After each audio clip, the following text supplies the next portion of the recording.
កាណាឌីយ៉ា Tower និមិត្តរូបនៃមជ្ឈមណ្ឌលហិរញ្ញវត្ថុនិងអាជីវកម្មនៅរាជធានីភ្នំពេញកាណាឌីយ៉ា Tower គឺជាអគារការិយាល័យពាណិជ្ជកម្មដ៏លេចធ្លោមួយដែលមានទីតាំងស្ថិតនៅកែងមហាវិថីព្រះមុនីវង្សនិងផ្លូវព្រះអង្គឌួងក្នុងខណ្ឌដូនពេញរាជធានីភ្នំពេញអគារមួយនេះមានកម្ពស់32ជាន់នឹងត្រូវបានសាងសង់ឡើងដោយ OC Cambodia Investment Corporation ឬហៅកាត់ថា OCIC ដើម្បីក្លាយជាមជ្ឈមណ្ឌលអាជីវកម្មដ៏សំខាន់មួយរបស់កម្ពុជា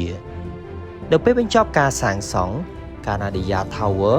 គឺជាអគារខ្ពស់ជាងគេនៅកម្ពុជានិងជានិមិត្តរូបនៃការអភិវឌ្ឍសេដ្ឋកិច្ចទំនើបរបស់ប្រទេស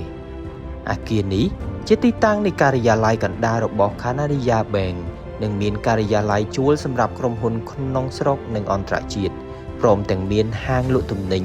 ភោជនីយដ្ឋានកន្លែងផ្ដល់សេវាកម្មអាជីវកម្មប្រព័ន្ធសន្តិសុខ24ម៉ោង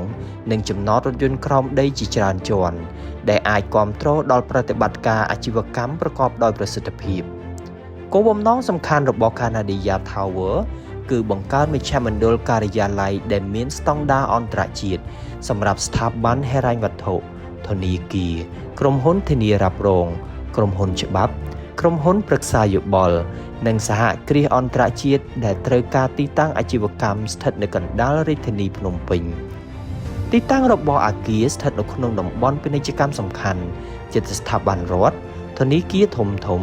ស្ថានទូតនិងមជ្ឈមណ្ឌលពាណិជ្ជកម្មដែលធ្វើឲ្យវាក្លាយជាជម្រើសដ៏ល្អរបស់ក្រុមហ៊ុនដែលចង់ពង្រឹងរូបភាពនិងភាពជឿជាក់របស់ខ្លួនសម្រាប់ការវិនិយោគ Canada Tower មានសក្តានុពលខ្ពស់ក្នុងការបង្កើនប្រាក់ចំណូលពីការជួលការិយាល័យដោយសារតែទីតាំងស្ថិតនៅក្នុងតំបន់អាជីវកម្មស្នូលនិងមានតម្រូវការជាបន្តបន្ទាប់ពីក្រុមហ៊ុនជាតិនិងអន្តរជាតិអគារនេះមានអត្រាកាន់កាប់ដោយអ្នកជួលល្អនិងរក្សាបាននូវតម្លៃពាណិជ្ជកម្មខ្ពស់ក្នុងរយៈពេលវែងទោះជាយ៉ាងណាក៏ដោយมันមានការប្រកាសជាផ្លូវការអំពីកម្មវិធីធានាផលចំណេញឬក៏អត្រាប្រាក់ចំណេញពីការវិនិយោគពីម្ចាស់គម្រោងនោះឡើយទេដូច្នេះផលត្រឡប់ពីការជួលគឺអាស្រ័យទៅលើអត្រាជួលស្ថានភាពទីផ្សារនិងការគ្រប់គ្រងអគារនាពេលនោះដោយសារកេរ្តិ៍ឈ្មោះរបស់អគារនិងទីតាំងដ៏លេចធ្លោ Canada Tower ត្រូវបានចាត់ទុកថាជាអចលនទ្រព្យពាណិជ្ជកម្មដ៏មានតម្លៃនិងជានិមិត្តរូបនៃការអភិវឌ្ឍវិស័យហិរញ្ញវត្ថុនៅកម្ពុជាជួបខ្ញុំនៅវីដេអូបន្ទាប់សូមអរគុណសម្រាប់ការទស្សនា